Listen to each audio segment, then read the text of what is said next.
A student at Cypress Lake High School is on suspension because of an incident on a bus. He disarmed a student after an altercation involving a gun. One of the students there had a .22 caliber RG-14 revolver. Now this student disarmed him, but unfortunately he didn't play along with the police. He didn't identify who the student was, and so he was suspended for 3 days. He's now off of it, and obviously the student with the gun was eventually tracked down, and he had a much harsher punishment. But what's interesting about this story, other than the fact that you're suspending someone who disarmed and stopped the shooting, is that the reasoning for why he didn't play along. So we have a quote from the student's mother. He said, she believes her son wouldn't reveal the details to police because he was born and raised not to snitch.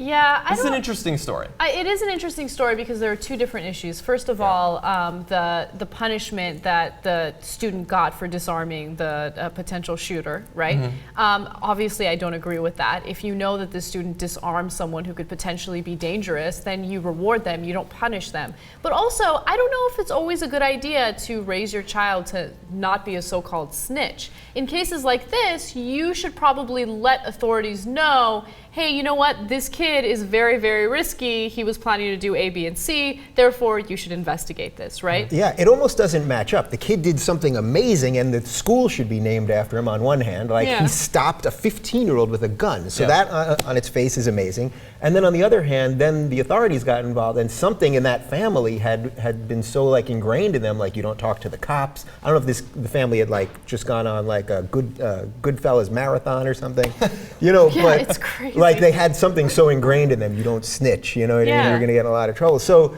it's tough how to make that call, because to me the kid's a hero, and we're probably missing a bit of the story as to what happened afterwards. I think a big part of the story we're probably missing is that you, in a lot of communities in America, you don't trust the police more than you don't trust the guy who had the gun that he disarmed.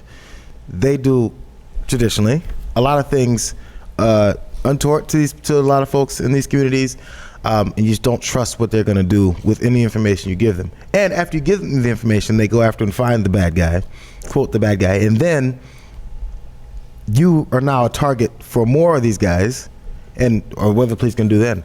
They're notorious for not protecting the people who then are snitches. There's a reason you don't snitch, because you're gonna die. Yeah. And then when the police say, oh no, don't worry, we got you, why would they provide any resources towards someone who snitched or who turned someone else in? He did his part by disarming the guy. He saved whoever for that particular day. After that, now I'm gonna go with the folks who have been dirty to us.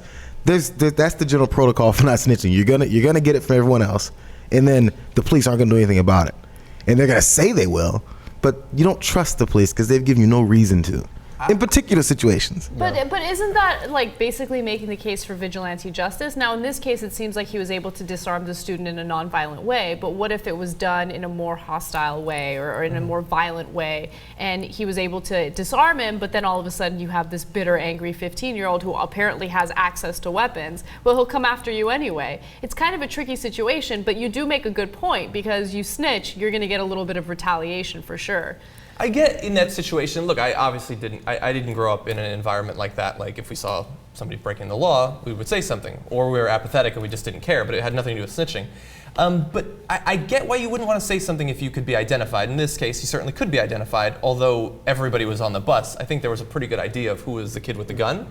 But if you can, but as a general philosophy that a community might agree with, it just seems so self-destructive. It's sort of like how religion teaches women to submit to men so that the predators are in control and the women allow it to happen in conservative societies, instead of just knifing the guy when he rapes them or something like that. Where like the criminals are saying, we're gonna rob people in your community, and we're gonna mug people in your community and rape people in your community, and you're not gonna say anything. Even though you're not gonna benefit, we're gonna benefit. The predators are winning out with that philosophy. So it's always bothered me. I understand in this situation it's a little bit different, but just people who say that snitches in general are bad, not unwise, not like they're gonna be hurt, but that it's a bad thing, that's always bothered me.